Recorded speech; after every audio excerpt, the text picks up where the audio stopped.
ou ce que Dieu a à dire à quelqu'un qui le remet en cause et le rejette.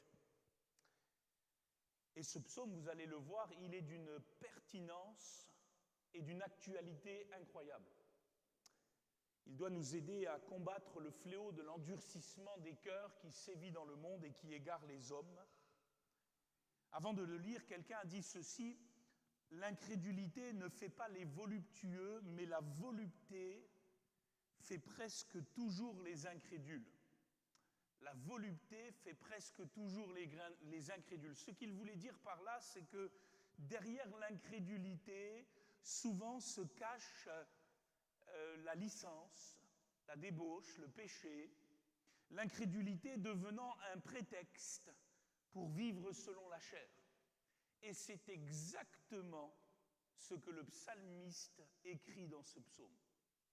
Il est écrit au chef des chantres de David: « L'insensé dit en son cœur, il n'y a point de Dieu. Ils se sont corrompus. Ils ont commis des actions abominables. Il n'en est aucun qui fasse le bien. L'Éternel du haut des cieux regarde les fils de l'homme pour voir s'il y a quelqu'un qui soit intelligent, qui cherche Dieu. Tous sont égarés. Tous sont pervertis. Il n'en est aucun qui fasse le bien, pas même un seul. Tous ceux qui commettent l'iniquité ont-ils perdu le sens? Ils dévorent mon peuple, ils le prennent pour nourriture, ils n'invoquent point l'Éternel.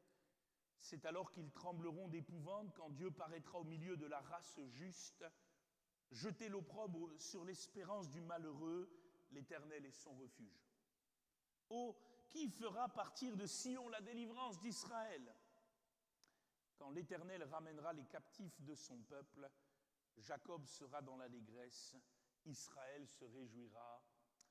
Amen. » Et vous voyez avec moi au verset 1er que ce cantique de David s'ouvre d'une manière très abrupte. L'insensé dit en son cœur, il n'y a point de Dieu. Et les paroles sont fortes. Les paroles nous propulsent au cœur des propos du psalmiste, à savoir, et peut-être cela peut vous choquer, mais c'est la parole de Dieu, l'insensé est un incrédule ou l'incrédule est un insensé. Non pas qu'il soit un homme sans intelligence. Comprenez bien le mot intelligence de ce psaume. Il n'est pas question ici du QI, il n'est pas question du quotient intellectuel, il n'est pas question des capacités intellectuelles de l'homme, il n'est pas question de sa sagesse humaine. L'homme peut être très intelligent à ce niveau-là, il peut être très raffiné à ce niveau-là. Mais dans l'écriture, le manque d'intelligence et surtout le manque de sens. Dans le mot insensé, il y a le mot sens. L'insensé, celui qui manque d'intelligence, c'est celui qui a perdu le sens de la vie, le sens des choses, le sens de Dieu, le sens des choses éternelles. D'ailleurs, le psalmiste le met dans une question: tous ceux qui commettent l'iniquité ont-ils perdu le sens? Et d'ailleurs, c'est ainsi que l'apôtre Paul va définir l'incrédulité dans la Bible. Je lis pour vous Romains chapitre 3, verset 10. Il reprend ce psaume 14. Et il va dire: « Car nous avons déjà prouvé que tous, juifs et grecs, sont sous l'empire du péché. Selon qu'il est écrit, il n'y a point de juste, pas même un seul. Nul n'est intelligent, nul ne cherche Dieu. Tous sont égarés, tous sont pervertis. Il n'en est aucun qui fasse le bien, pas même un seul. Leur gosier est un sépulcre ouvert. Ils se servent de leur langue pour tromper. Ils ont sous leurs lèvres un venin d'aspic. Leur bouche est pleine de malédiction et d'amertume. Ils ont les pieds légers pour répandre le sang. La destruction et le malheur sont sur leur route. Ils ne connaissent pas le chemin de la paix. » Notez bien, ça c'est important. Ils ne connaissent pas le chemin de la paix. Ils ont perdu le sens, ils sont désorientés. Ils ne connaissent pas le chemin de la paix. La crainte de Dieu n'est pas devant leurs yeux. Et il va dire aussi dans Romains 1, versets 21 à 22, « Puisqu'ayant connu Dieu, ils ne l'ont point glorifié comme Dieu, ils ne lui ont point rendu grâce, mais ils se sont égarés dans leurs pensées, et leur cœur sans intelligence a été plongé dans les ténèbres, se vantant d'être sages, ils sont devenus fous. » Alors quand la Bible parle de l'homme stupide, de l'homme insensé, elle le définit, cet incrédule, comme quelqu'un qui a perdu l'orientation spirituelle, la perte du sens de Dieu, la folie, comme la perte de vue du bien, de ce que Dieu veut. Et on le voit dans le psaume 14, toujours dans le premier verset, cette incrédulité, elle prend racine dans le rejet de Dieu. L'insensé dit en son cœur, il n'y a point de Dieu. Et je vous l'ai déjà dit, et je vous l'ai répété ces derniers temps, comment ma propre grand-mère est arrivée à cette conclusion-là. Le jour où sa petite fille de 11 ans est décédée dans son lit d'une leucémie foudroyante, elle s'est écriée « il n'y a point de Dieu ». Et notez bien, elle s'est écriée « il n'y a point de Dieu » non pas après une réflexion philosophique ou métaphysique sur l'existence de Dieu, mais simplement parce que le sens de ce qui se tramait sous ses yeux était complètement obscur. Et c'est ce que nous devons comprendre. Dans la Bible, il y a différents types d'incrédules. Il y a ceux, certes, qui rejettent l'idée même de l'existence de Dieu, alors parce qu'ils ont, soi-disant, fait des découvertes ou des réflexions. Il est peu probable pour eux qu'il existe un être éternel, infini, juste, bon, qui transcende cet univers connu. Ils se définissent comme des athées purs et durs, mais croyez-moi, sur la surface de la Terre, ils sont peu nombreux. Beaucoup plus nombreux sont ceux qu'on appelle des agnostiques. La différence, c'est que ces gens-là, et il y en a beaucoup autour de nous, ils ne nient pas qu'il puisse exister un Dieu quelque part. Ils sont un peu comme ma grand-mère. Vous savez, ma grand-mère, elle était religieuse. Elle croyait qu'il y avait un Dieu. D'ailleurs, quand elle a connu que son fils, plus tard, mon papa, est devenu pasteur, elle était contente. Et dans le fond de son cœur, il y avait toujours cette interrogation profonde, mais s'il y a un Dieu, pourquoi il a pris ma petite fille? Et il y avait un rejet de Dieu. Et je le dis, ce soir, si vous allez demain dans la rue et que vous posez la question à vos voisins ou ceux qui passent, s'ils croient en Dieu ou s'ils croient en l'existence de quelque chose au-dessus de nos têtes, excusez-moi l'expression, vous allez être surpris, mais bon nombre le croient, bon nombre le pensent, mais ça ne change pas leur vie pour autant. Ils ne cherchent pas forcément à connaître ce qu'ils pourtant pourraient croire. Ils sont dits des agnostiques, et ceux-là sont très nombreux sur la surface de la terre. Et en réalité, c'est ce que le psalmiste veut dire quand il touche du doigt cette catégorie de personnes. Souvent, ces personnes-là ne cherchent pas forcément à connaître Dieu, parce que sinon, cela remettrait en cause leur mode de vie. Et surtout, leur mode de vie de péché. Parce que quand vous voulez connaître Dieu, vous êtes obligé de venir à la lumière. Et la Bible dit que ces gens-là préfèrent leurs ténèbres.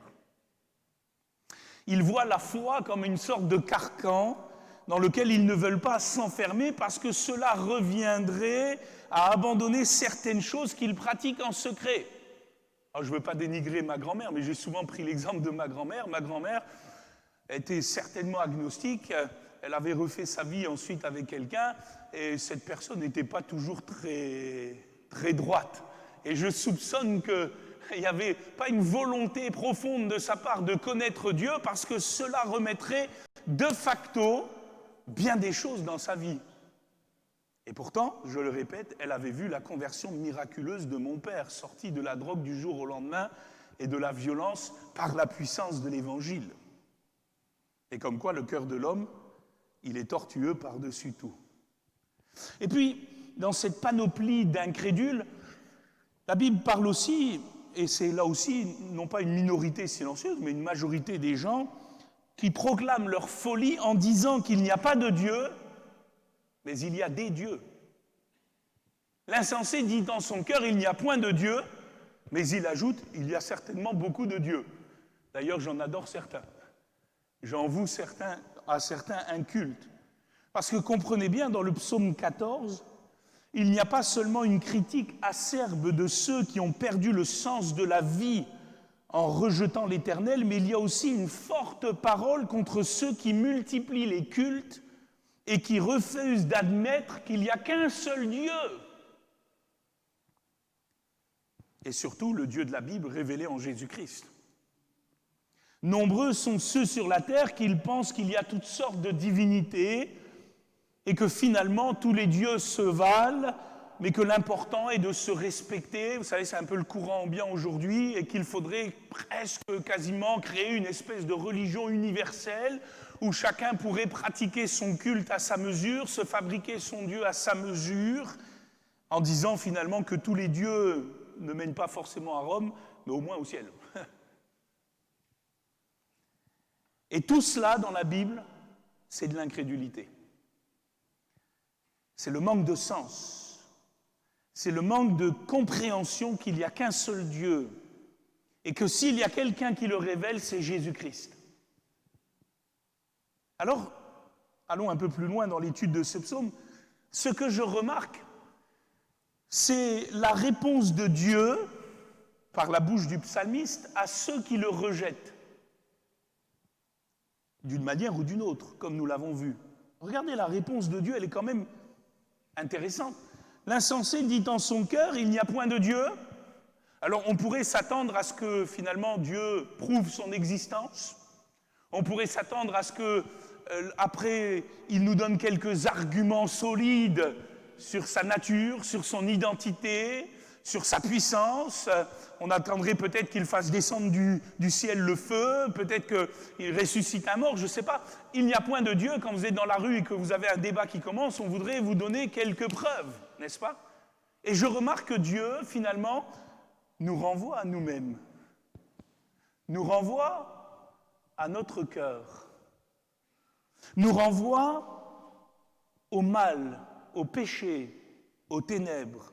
L'insensé dit en son cœur, il n'y a point de Dieu. Quelle est la réponse de l'Éternel? Et ils se sont corrompus. Ils ont commis des actions abominables. Il n'en est aucun qui fasse le bien. Alors comprenez bien, quelle est la pensée du psalmiste? Pourquoi la majeure partie des hommes rejettent Dieu dans l'incrédulité? Parce qu'ils sont pécheurs, nous répond le psalmiste.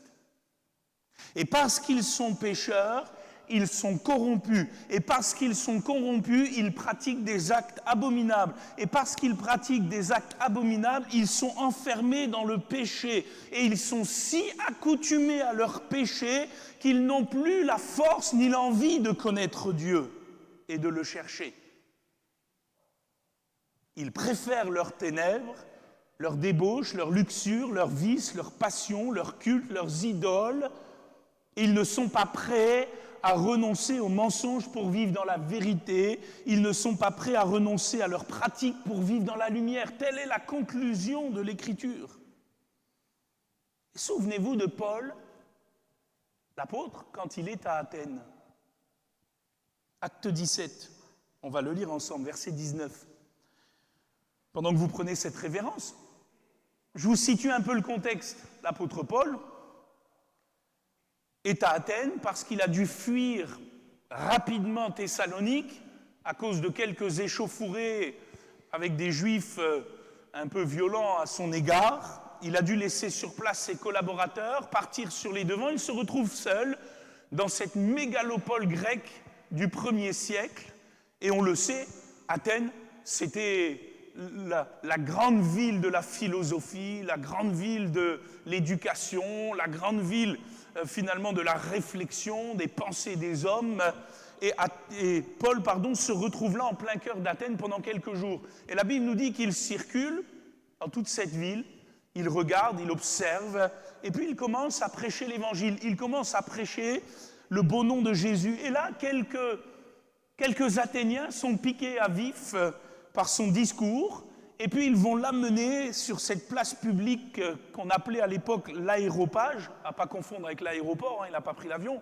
L'aéropage, c'était une place publique où se tenaient les discoureurs, tous ceux qui avaient des idées, les politiciens, les philosophes, et puis sur cette place, on débattait des idées. Et voilà qu'on emmène Paul à ce niveau-là, parce qu'on veut en savoir plus sur ce Jésus qu'il prêche. Et on lit ensemble, acte 17, verset 19, alors ils le prirent, ils le menèrent à l'aéropage en disant « Pourrions-nous savoir quelle est cette nouvelle doctrine que tu enseignes ? Car tu nous fais entendre des choses étranges. Nous voudrions donc savoir ce que cela peut être. Or, tous les Athéniens et les étrangers demeurant à Athènes ne passaient leur temps qu'à dire ou écouter des nouvelles. Paul, debout au milieu de l'aréopage, dit « Hommes athéniens, je vous trouve à tous égards extrêmement religieux, car en parcourant votre ville et en considérant les objets de votre dévotion, j'ai même découvert un autel avec cette inscription à un Dieu inconnu. Ce que vous révérez sans le connaître, c'est ce que je vous annonce. Le Dieu qui a fait le monde et tout ce qui s'y trouve, étant le Seigneur du ciel et de la terre, n'habite point dans les temples faits de main d'homme. Il n'est point servi par des mains humaines, comme s'il avait besoin de quoi que ce soit. Lui qui donne à tous la vie, la respiration et toutes choses. Il a fait que tous les hommes, sortis d'un seul sang, habitassent sur toute la surface de la terre, ayant déterminé la durée des temps et les bornes de leur demeure. Il a voulu qu'ils cherchassent le Seigneur et qu'ils s'efforçassent de le trouver en tâtonnant, bien qu'il ne soit pas loin de chacun de nous, car en lui nous avons la vie, le mouvement et l'être. C'est ce qu'ont dit aussi quelques-uns de vos poètes, de lui nous sommes la race. Ainsi donc, étant la race de Dieu, nous ne devons pas croire que la divinité soit semblable à de l'or, de l'argent ou de la pierre, sculptée par l'art et l'industrie de l'homme. Dieu, sans tenir compte des temps d'ignorance, annonce maintenant à tous les hommes en tout lieu qu'ils aient à se repentir, parce qu'il a fixé un jour où il jugera le monde selon la justice par l'homme qu'il a désigné, ce dont il a donné à tous une preuve certaine en le ressuscitant des morts. Lorsqu'ils entendirent parler de la résurrection des morts, les uns se moquèrent et les autres dirent « Nous t'entendrons là-dessus une autre fois ». Ainsi Paul se retira du milieu d'eux, quelques-uns néanmoins s'attachèrent à lui et crurent, Denis l'Aréopagite, une femme nommée Damaris et d'autres avec eux. Et vous avez remarqué dans ce texte que dès lors que Paul a commencé à parler de la résurrection des morts et du jugement dernier, le cœur des Athéniens s'est fermé et leur incrédulité s'est manifestée au grand jour. Quelques-uns ont commencé à se moquer et d'autres, excusez-moi, à l'envoyer balader. Nous t'entendrons là-dessus une autre fois. Et notez bien, les Athéniens n'étaient pas des athées purs et durs. D'ailleurs, ils les trouvaient extrêmement religieux. Ils n'étaient pas fermés à l'idée des choses d'en haut. Mais ils ne voulaient pas être remis en cause quant à leur mode de vie. Et surtout leur pratique pécheresse à cause de l'existence soi-disant de Dieu. Ils voulaient bien d'un Dieu ou même de plusieurs dieux pour assouvir leur soif religieuse et apaiser leur conscience, mais ils ne voulaient pas de Jésus-Christ, juste juge, pour amener une vie nouvelle et un rejet formel du péché sous toutes ses formes. C'est ça l'incrédulité.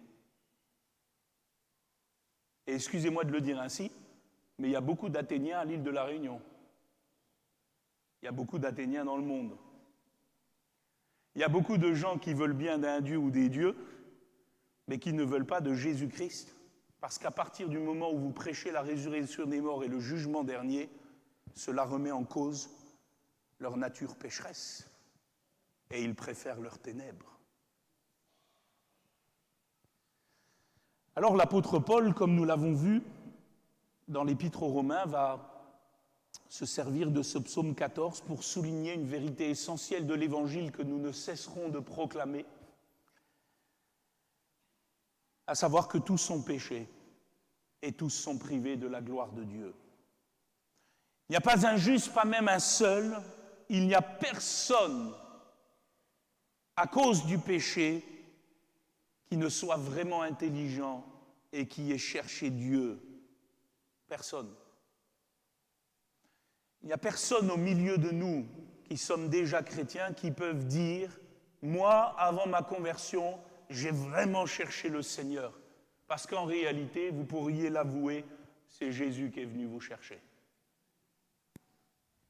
Vous étiez dans vos idoles, vous étiez dans vos pratiques, vous étiez dans vos péchés, vous étiez dans vos vices, vous étiez dans vos ténèbres. Oh, certes, vous tâtonniez en pratiquant quelques religions, mais tant que Jésus n'a pas frappé à la porte de votre cœur, vous étiez privés de la gloire de Dieu. Sans l'illumination du Saint-Esprit, nous serions encore asservis dans toute espèce de convoitise mondaine, enchaînés par le prince de ce siècle.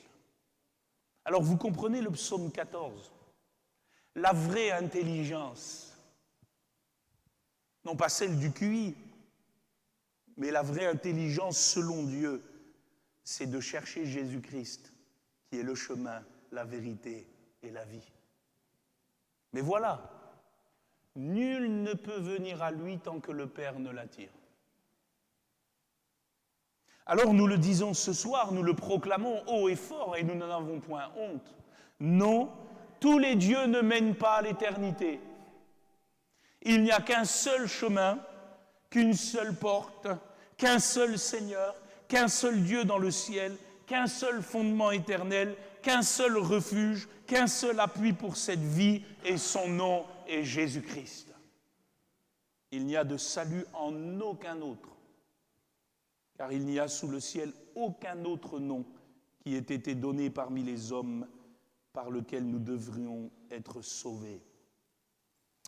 C'est le constat du psaume 14. Nous sommes pécheurs, nous sommes corrompus, nous sommes déchus et nous avons besoin d'un sauveur.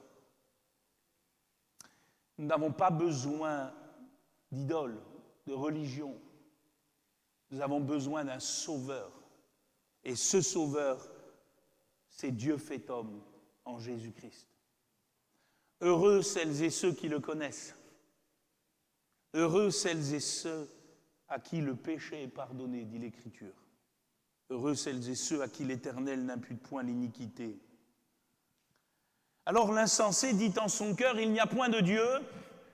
Et vous avez remarqué, Dieu nous renvoie à nous-mêmes. Comme pour nous dire que son existence, sa puissance, son identité n'ont pas à être prouvées, mais que nous devons en réalité le chercher à cause de la réalité implacable du péché.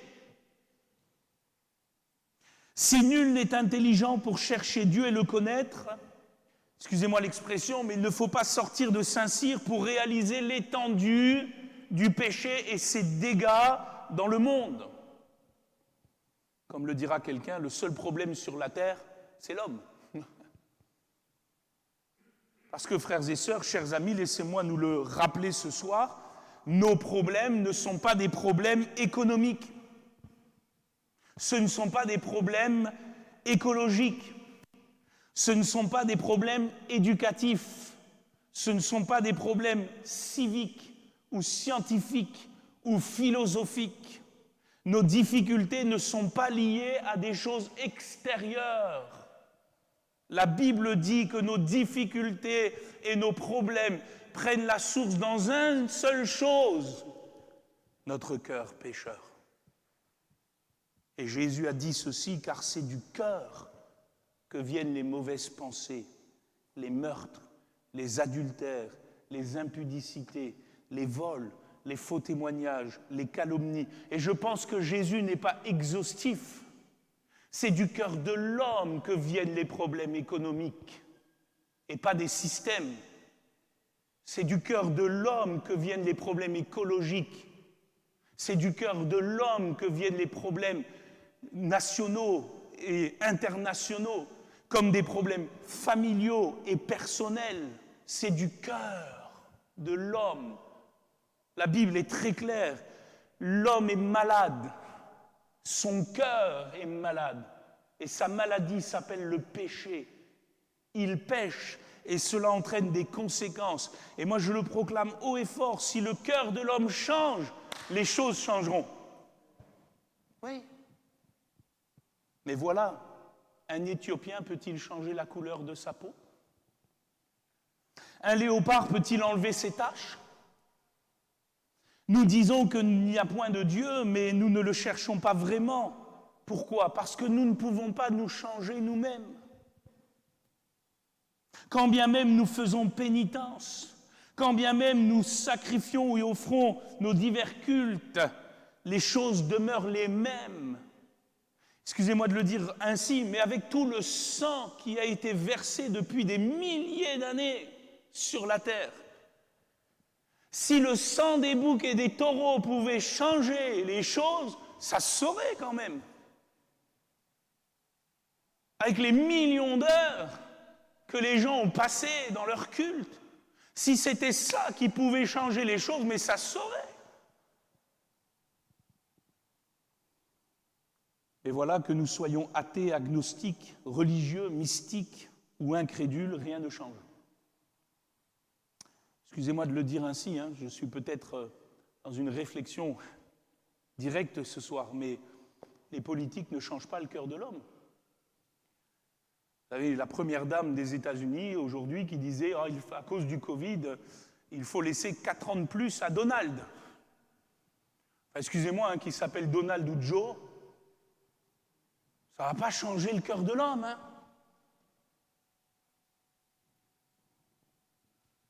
Même pas Emmanuel, François ou Jean-Luc. Les religions ne changent pas le cœur de l'homme, qui s'appelle Jean-Paul ou Benoît ou Grégoire, puis tous les autres qui se bousculent au portillon. Les bonnes intentions ne changent pas le cœur de l'homme. Les philosophies ne changent pas le cœur de l'homme. Les théories ne changent pas le cœur de l'homme. Les tolérances ne changent pas le cœur de l'homme. Le seul qui peut changer le cœur de l'homme, c'est Jésus. C'est Jésus qui s'est fait homme et qui est mort pour nos péchés et qui est ressuscité pour notre rédemption. Celui qui a changé ma vie, c'est Jésus. Amen. Il n'y a que Jésus pour changer un brigand en un saint repentant, pour changer une femme adultère en une femme digne.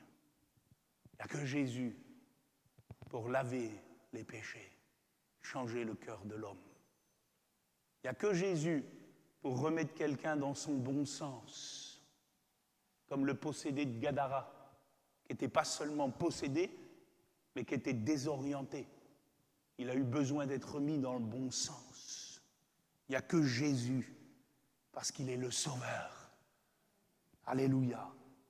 Voilà pourquoi Paul a dit aux Athéniens, Dieu, sans tenir compte des temps d'ignorance, annonce maintenant à tous les hommes en tout lieu qu'ils aient à se repentir, parce qu'il a fixé un jour où il jugera le monde selon la justice, par l'homme qu'il a désigné, ce dont il a donné à tous une preuve certaine, en le ressuscitant des morts. Je dirais ceci, au lieu de dire qu'il n'y a point de Dieu, l'insensé trouverait Dieu s'il scrutait son cœur et réalisait son besoin de changement intérieur. C'est ça le psaume 14. C'est d'ailleurs comme ça que mon père et ma mère se sont convertis. Ils étaient dans leur débauche, dans leur drogue, dans leur sexualité débridée, dans cette période en plus hippie, faites l'amour, pas la guerre. Puis mon père, tous les samedis soirs, il cognait dans les bars. Vous savez, ça me fait toujours rire, moi, les gens qui ont des grandes philosophies, puis quand vous grattez un petit peu, ça s'effrite très vite. Puis il était dans sa délinquance. Et puis à un moment donné, un samedi matin, mon père avait 21 ans, ma maman en avait peut-être 16, 17, peut-être un peu plus, 18, ouais, à peine. Ils étaient au bout du rouleau, au bout. Quand je dis, ils avaient tiré la dernière feuille du sopalin, j'aime souvent dire ça. Oh. Ma mère voulait se suicider. Et mon père, ce samedi matin-là, il voulait aller faire la route des Indes, aller à Katmandou, parce que c'était un peu la période des yéyés, et puis tout le monde voulait aller là-bas. Et puis ils étaient là, ils réalisaient, surtout ma mère, et puis mon père aussi, la misère de leur vie. Et c'est quand ils ont commencé à réaliser la misère de leur vie et de leur cœur pécheur et mauvais que Jésus a frappé à la porte. sur cette place publique, ce samedi matin-là, une simple directrice d'école maternelle chrétienne s'est arrêtée, lui a parlé de Jésus. Jésus t'aime, il est le chemin, la vérité et la vie. Ça a changé sa vie. Pourquoi ? Parce qu'il s'est senti pour la première fois pécheur et ayant besoin d'un sauveur. Et vous savez, moi j'ai toujours dit, Dieu n'a pas besoin de prouver son existence. Il n'a pas besoin de manifester au grand jour des tas de choses. Il a besoin d'un cœur pour le recevoir. Et quand un cœur s'ouvre, Jésus vient. Parce qu'il est le chemin, la vérité et la vie. Alors le psaume 14, il est percutant, et j'ai bientôt terminé, il dénonce le péché, il proclame la justice de Dieu face à l'incrédulité. Il nous remet en cause, oui, mais c'est salutaire parce qu'il nous rappelle que bientôt, très bientôt, Dieu jugera toutes choses. Tout péché laissé impuni jusqu'à présent sera châtié. Le pécheur tremblera devant sa face parce qu'il ne pourra plus se réfugier dans ses pensées erronées qui le trompent. Il ne pourra plus s'abuser lui-même, il ne pourra plus faire semblant, il ne pourra plus se cacher dans les dédales de son péché. Il ne pourra plus mettre en avant son incrédulité pour cacher sa volupté. Tout sera mis en lumière, tout sera à découvert devant celui à qui nous devons rendre des comptes. Voilà pourquoi le psaume 14 se termine avec cette note. Jetez l'opprobre sur l'espérance du malheureux. L'Éternel est son refuge. Oh, qui fera partir de Sion la délivrance d'Israël quand l'Éternel ramènera les captifs de son peuple? Jacob sera dans l'allégresse, Israël se réjouira. Cela signifie que si Dieu a fait le constat que tous sont pervertis, que tous sont corrompus et que nul n'est intelligent et que nul ne peut le connaître, il a néanmoins désigné certains pour être sauvés. Il a néanmoins le désir ardent, brûlant, de bénir des hommes, en les arrachant du feu comme un tison ardent. Et je dirais, tu peux en faire partie ce soir. Tu peux naître de nouveau. Tu peux tout recommencer. Tu peux voir ta vie changer. Tu peux voir ton cœur être transformé. Tu peux repartir à zéro. Comment ? Jésus. Au pied de la croix. La croix qui est comme une boussole pour retrouver le sens de Dieu. Vous savez, si la boussole pointe toujours vers le nord, la croix pointe toujours vers l'Éternel.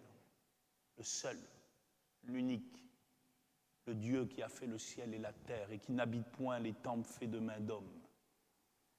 La croix, c'est le lieu où Dieu a jugé le péché, c'est le lieu où Christ a offert le sang du pardon, c'est le lieu où le voile a été déchiré pour que nous puissions être réconciliés avec Dieu, c'est le lieu où nous pouvons abandonner nos misères et où nous pouvons être guéris. Mon père, quand il s'est converti, il écoutait du Pink Floyd, Led Zeppelin, puis toutes ces musiques.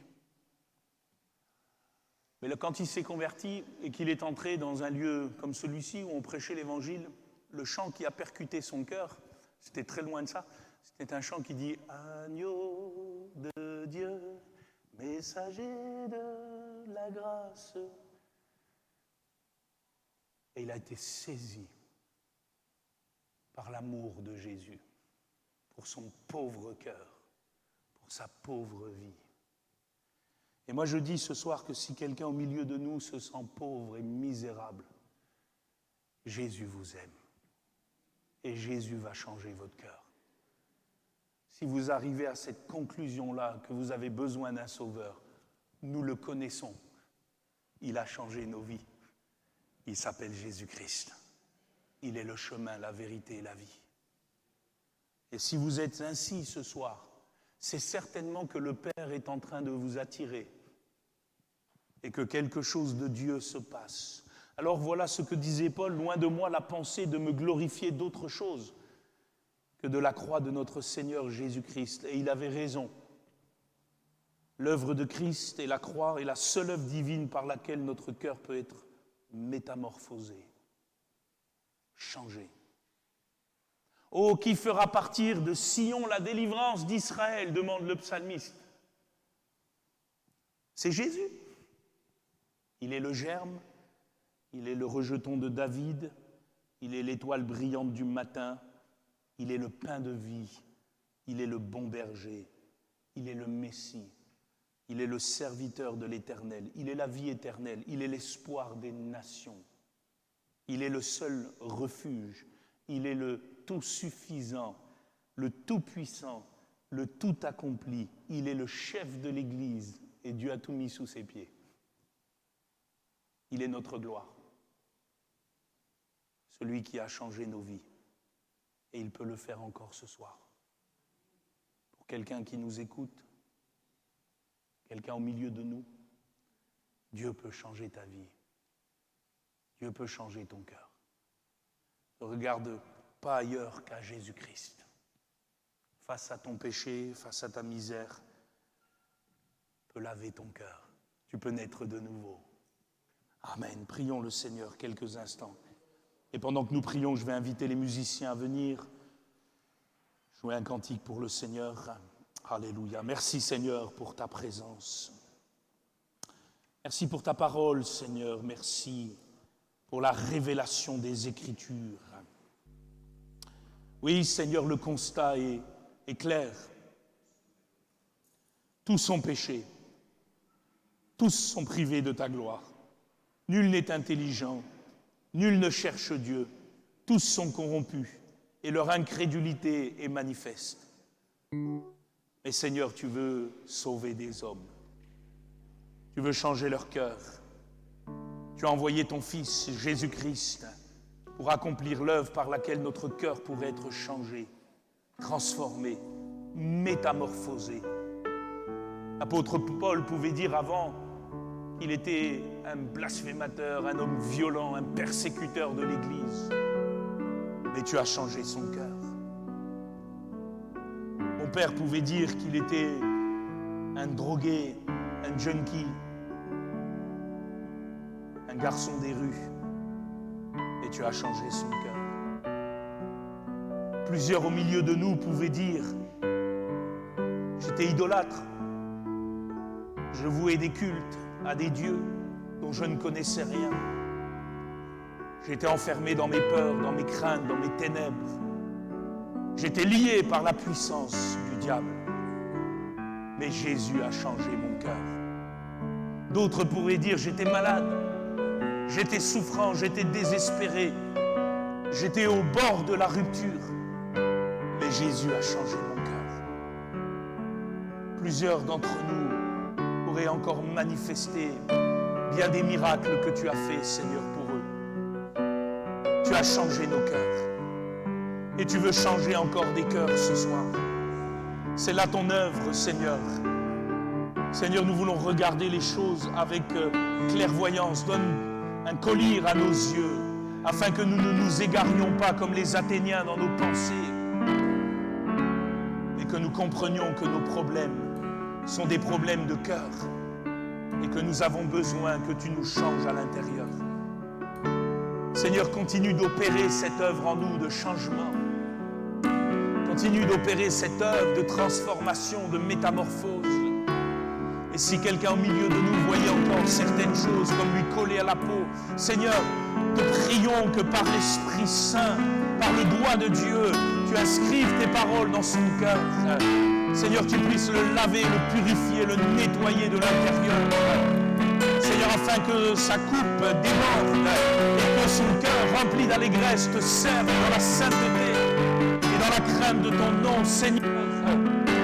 Nous prions pour ceux qui sont en désespérance, ceux qui sont, Seigneur, au bord, Seigneur, peut-être dans le monde du suicide, ceux qui sont dans leurs ténèbres les plus profonds, ceux qui sont, Seigneur, au bord, Seigneur, du gouffre, ceux qui sont dans la violence, Seigneur, ceux qui ont perdu le sens.